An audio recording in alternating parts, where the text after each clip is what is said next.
Hello everyone, चर्चित मुद्दों के श्रृंखला में एक बार फिर से आप सभी का स्वागत है। आज का हमारा टॉपिक है कि किसी राज्य को एक विशेष राज्य का दर्जा कब और क्यों और कैसे दिया जाता है। देखा जाए तो चर्चा का विषय ये इसलिए भी है क्योंकि नई सरकार के गठन के दौरान बीजेपी के दो सहयोगी दल, जिसमें से एक तरफ है चंद्रबाबू नायडू की पार्टी टीडीपी, दूसरी तरफ यहाँ पर है जेडीयू की पार्टी जिसके यहाँ पर लीडर हैं नीतीश कुमार। इन दोनों ही नेताओं के द्वारा अपने अपने राज्यों क्रमशः आंध्र प्रदेश और बिहार के लिए यहाँ पर विशेष राज्य की मांग की जा रही है केंद्र सरकार से। अर्थात कि यहाँ पर एक सपोर्ट के बदले कुछ यहाँ पर विशेष सहूलियतें यहाँ पर डिमांड की जा रही हैं। तो ऐसा क्यों है, इस तरह की डिमांड यहाँ पर क्यों की जा रही है? किसी राज्य को यदि विशेष राज्य का दर्जा मिलता है तो उससे किस तरीके के लाभ जुड़े होते हैं, क्या चिंताएं हैं और क्या यहाँ पर इन्हें मिल सकता है और इसको लेकर के क्या मानक होते हैं। तो आइए सबसे पहले यहाँ पर इसे समझने का प्रयास करते हैं। देखिए, विशेष श्रेणी का दर्जा या हम विशेष राज्य का दर्जा जो भी यहाँ पर आप कहना चाहें, ये कैसे और क्यों मिलता है और भारत में अभी देखा जाए वर्तमान समय में किसे किसे मिला हुआ है। देखिए, विशेष श्रेणी का दर्जा कहें या विशेष राज्य का दर्जा, ये केंद्र द्वारा निर्धारित उन राज्यों का एक वर्गीकरण है जो भौगोलिक और सामाजिक आर्थिक नुकसान का यहाँ पर सामना कर रहे होते हैं। यानी कि जब कोई राज्य विशेष में यहाँ पर भौगोलिक स्थितियां अच्छी नहीं हैं या आर्थिक रूप से वो बहुत पिछड़े हैं या सामाजिक रूप से वहां पर आगे नहीं बढ़ पा रहे हैं तो उन्हें इस तरह के दर्जे दिए जाते हैं। संविधान में अगर हम देखें तो एससीएस के लिए प्रावधान यहाँ पर नहीं है। यानी कि अगर आप कहें कि क्या हमारे इंडियन कॉन्स्टिट्यूशन या संविधान में इसका उल्लेख है, तो नहीं है। यह वर्गीकरण बाद में आया। कब आया? तो 1969 में 5वें वित्त आयोग की सिफारिशों के आधार पर यहाँ पर विशेष राज्य दर्जा देने की यहाँ पे प्रक्रिया शुरू की गई।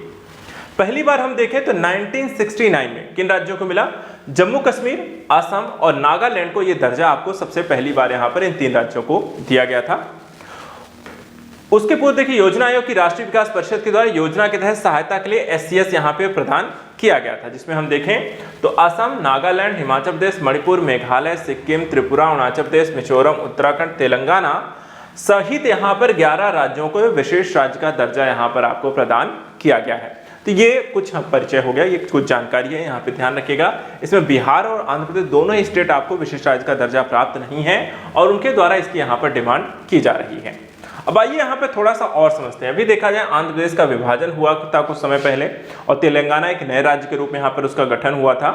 तो देखा जाए जो तेलंगाना है भारत के सबसे नवीन राज्य को यह दर्जा दिया गया था क्योंकि इसे आंध्र प्रदेश से अलग यहाँ पे राज्य दिया गया, यानी कि तेलंगाना को एक विशेष श्रेणी का दर्जा दिया गया जबकि आंध्र प्रदेश को नहीं दिया गया था।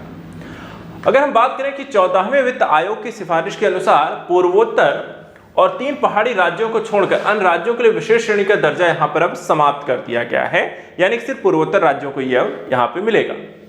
इसने सुझाव यह भी दिया कि प्रत्येक राज्य के संसाधन अंतर को कर हस्तांतरण के माध्यम से भरा जाए, यानी कि केंद्र से जो कर राजस्व यहाँ पे राज्यों को प्रदान किया जाता है उसी के तहत जो हिस्सेदारी अभी तक देखा जाए राज्यों को 32% यहाँ पे कर हस्तांतरण होता था केंद्र से राज्यों को, उसे बढ़ा करके यहाँ पे 42% कर दिया जाए और जो विशेष राज्य का दर्जा था उसे समाप्त कर दिया जाए, उसे केंद्र सरकार यहाँ पर वित्तीय आपूर्ति करके उसे भरपाई करती रहे। अब देखा जाए एससीएस जो है एक विशेष स्थिति से अलग है। क्यों अलग है? इसमें देखिए जो बढ़े हुए विधायी और राजनीतिक अधिकार प्रदान करती है, जबकि विशेष श्रेणी का जो दर्जा है वो केवल यहाँ पे आर्थिक और वित्तीय पहलुओं से ही यहाँ पर आपको संबंधित है। उदाहरण के लिए अगर हम देखें अनुच्छेद 370 के निरस्त होने से पहले जम्मू कश्मीर को विशेष दर्जा यहां पर आपको दिया गया था। आइए अब यहां पे देखिए जो विशेष राज्य का दर्जा अगर दिया जाएगा तो उसके 5 मानक होते हैं। कौन कौन से ये 5 मानक हैं? यानी कि अगर हम किसी को विशेष राज्य का दर्जा, जैसे कि आंध्र प्रदेश अगर बिहार को हम बात कर रहे हैं कि इन दोनों अगर स्टेट को अगर हमें मान लीजिए विशेष राज्य का दर्जा देने के लिए एनडीए सरकार मान जाती है तो कौन से 5 मानक है जिनके आधार पर यह डिमांड होती है? सबसे पहला, राज्य का जमीनी इलाका पहाड़ी हो और दुर्गम हो। देखिए बिहार एक मैदानी इलाका है, ठीक है। राज्य की जनसंख्या कम हो या जनसंख्या का बड़ा हिस्सा यहाँ पे आदिवासी समुदायों से आता हो। तीसरा, राज्य की लोकेशन रणनीतिक तौर पर दूसरे देशों की सीमाओं से सटी हो, जैसे कि बिहार की साझा होती है। आर्थिक और इंफ्रास्ट्रक्चर के मामले में राज्य पिछड़ा हो, जो कि बिहार में आपको दिखाई देता है। आंध्र प्रदेश में भी कुछ ऐसी स्थिति है, ज्यादातर एग्रीकल्चर सेक्टर यही यहाँ पर आपको दोनों राज्य हैं। राज्य के वित्त की प्रकृति व्यवहार्य ना हो, यानी पैसे का यहाँ पर ठीक से उपयोग ना हो पा रहा हो, ऐसी स्थितियों में यानी कि डिमांड की जा सकती है किसी भी को विशेष राज्य के दर्जे की।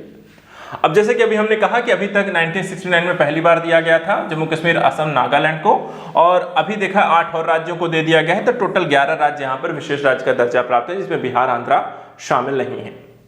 अब चलिए बात करते हैं कि अगर हम किसी को विशेष श्रेणी के दर्जे की अगर हम बात कर रहे हैं कि अगर दे दिया जाए, ठीक है, तो उससे लाभ क्या है और साथ ही साथ उसमें चुनौतियां क्या हैं और क्या आगे यहाँ पर जो डिमांड की गई क्या उसे पूरा किया जा सकता है, तो कैसे। सबसे पहले लाभ की बात करते हैं।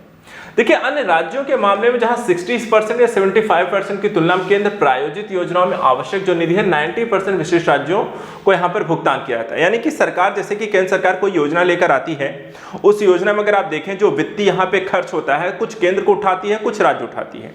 अगर केंद्र की प्रायोजित योजना है तो वहां पर ज्यादा हिस्सा केंद्र यहाँ पर देती है और कुछ हिस्सा राज्यों पर डालती है। लेकिन यहाँ पर हर राज्य को एक जैसी अमाउंट नहीं खर्च करनी है।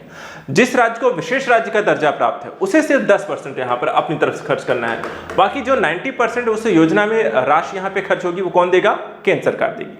जबकि सामान्य अन्य राज्यों की अगर बात करें तो यहाँ पर केंद्र सिर्फ 60 या 75% पैसा देगी, 40% या 25% पैसा आप खुद लगाएंगे। तो बिहार में और आंध्रा को अगर विशेष राज्य का दर्जा मिल जाता है तो केंद्र सरकार की जो भी योजना बिहार और आंध्र प्रदेश में लागू होंगी, वहां पर देखा है जो वित्तीय स्थिति है वहां पर केंद्र सरकार से उन्हें ज्यादा धन आवंटन शुरू हो जाएगा। वित्तीय वर्ष में अव्यतीत निधि अव्यपगत नहीं होगी और इसे यहाँ पे आगे बढ़ाया जाएगा। यानी कि अगर जो पैसा दिया गया है खर्च नहीं होता है तो उसे जीरो नहीं मानेगा, बल्कि यहाँ पर उसको एक्स्ट्रा और पैसे दिए जाएंगे। जो पहले से यहाँ पर खर्च नहीं हो वो भी उसके साथ उन्हें मिला रहेगा। इन राज्यों को उत्पाद शुल्क और सीमा शुल्क, आयकर, निगम कर में महत्वपूर्ण यहाँ पे रियायतें भी आपको प्रदान की जाती हैं। केंद्र के सकल बजट का 30% जो है विशेष श्रेणी के राज्यों को यहाँ पे प्रदान किया जाता है और इसलिए देखा जाए तो यहाँ पर ये डिमांड लगातार की जा रही है। लेकिन कुछ चिंताएं जुड़ी होती हैं। चिंताएं होती हैं वित्तीय स्तर पे, क्योंकि केंद्र पर इससे दबाव पड़ता है वित्त का, ज्यादा यहाँ पर उनको पैसे यहाँ पे देने पड़ेंगे और जितने ज्यादा राज्य होंगे उतना ज्यादा यहाँ पर पैसा उनको देना होगा, तो एक वित्तीय दबाव केंद्र सरकार पर पड़ेगा। साथ ही एक राज्य को विशेष दर्जा देने से अब दूसरे राज्यों की मांग करने लगेंगे, जैसे कि आंध्र प्रदेश है, अभी उड़ीसा है, बिहार है, ये सभी यहाँ पर आपको विशेष राज्य की दर्जे की मांग की जा रही है। और इससे धीरे धीरे अगर इनको मिल जाएगा तो आगे चल के और भी राज्य यहाँ पर शामिल हो सकें जो कहें कि हमें भी अब विशेष राज्य का दर्जा दिया जाए। तो किया जाए कि इस तरह की समस्या से निपटा कैसे जाए, क्या किया जा सकता है। तो देखिए, जैसा कि 14वें वित्त आयोग ने यहाँ पे सुझाव दिया था, राज्यों को कर हस्तांतरण 42% कर दिया गया और 15वें वित्त आयोग ने 41% से किया, जो जारी रखा गया है, ताकि यहाँ पर विस्तार किए बिना संसाधन इत्यादि को यहाँ पर आवंटन किया जाए और राज्यों को यहाँ कर आगे बढ़ने का मौका दिया। यानी कि बिना विशेष राज्य का दर्जा दिए बिना जो वित्तीय एक स्थिति जो समस्या है राज्यों के लिए, जो यहाँ पर एक लाभ यहाँ पर प्राप्त करने की कोशिश करते हैं और किसी एक राज्य के बजाय सभी को यहाँ पर वो मिलता है, वो कि आप ज्यादा वित्तीय हस्तांतरण कर दिया जाए जिससे यहाँ पर विशेष राज्य के दर्जे की जैसी समस्याएं ना। तो आज के सेशन में इतना ही। नेक्स्ट वीडियो में कुछ और ऐसे इंपॉर्टेंट टॉपिक्स को लेकर मिलेंगे। Thank you so much and good luck.